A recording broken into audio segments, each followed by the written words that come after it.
Hi, I'm Brett, and in just a few seconds, you're going to see the trailer for the film Legends of the Night. Huge thanks to everyone who has supported us on this journey. Our goal with this not-for-profit film is to inspire everyone on the planet who loves Batman to embody his spirit, to engage with the world, and make a difference. We've made incredible progress on this film, but we're not done. Producing a feature-length documentary is a huge undertaking, and we need your help. So if you've ever dreamed of being Batman, if you know in your heart that you are Batman, please visit our Kickstarter campaign and contribute to help us finish this film and share it with the world. And if you love this project, we'd be honored if you'd share it on Facebook and Twitter. Thanks for your support. Enjoy the trailer. She told me immediately, you need to take Kai to the doctor. He's got leukemia. For the next 6 months, we were in the hospital probably 5 months. He would identify himself to the nurses as Batman. So he took that strength, that courage that Batman has, and he related it to himself. When Bruce Wayne was a boy, he saw his parents murdered before his eyes. In the belief that one person can make a difference, Bruce Wayne became the Batman. He became a legend. I am driven by those impressions that I formed as a 3-year-old, as a 4-year-old.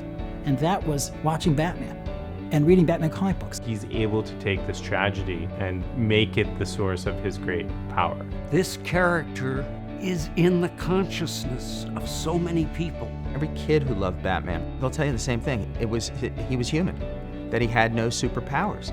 Every kid identified with him. They're stories, but they had a power that was much greater than the 4-color inks that made up the story. When we read his stories, when we see him in the movies, we see a part of ourselves. Not only who we are, but who we could be. And I'm just running, and the crowd just got so excited. They're just cheering, Batman, yeah, Batman. These children are fighting to get better. They're fighting for independence physically, and I think that they can see some of that in Batman. He lifted me up. So I originally thought he wanted it to be psychology of Batman. And he says, no, let's just call it Batman. Going through this class, it's given me a big point of self-reflection, on who I am and who I'm going to be. I was diagnosed with muscular dystrophy when I was 2.5. I would dream that I would wake up with superpowers one day, and when you realize that's not going to happen, you say, well, wait a second, Batman doesn't have any powers. He does it just fine. Every single studio in Hollywood turned me down and said it was awful and said I was crazy. They said, Michael, you can't make serious comic book movies. It's not done. I brought comic books into sessions, and all these young people were so gravitated towards it. It helps people who aren't comfortable with therapy become comfortable with therapy. Kai's wish was to be in a Batman movie. There was no doubt in his mind that he was solving crime, that he was helping people, that he was making a difference. A person very often will get to the point they'll say, I've exhausted my potential. I can't do any more. There's nothing more I can do. But the lesson of the Batman, to me as a kid, was, you know what, you haven't even begun.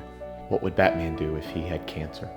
He would try to stand back up and fight it like I did.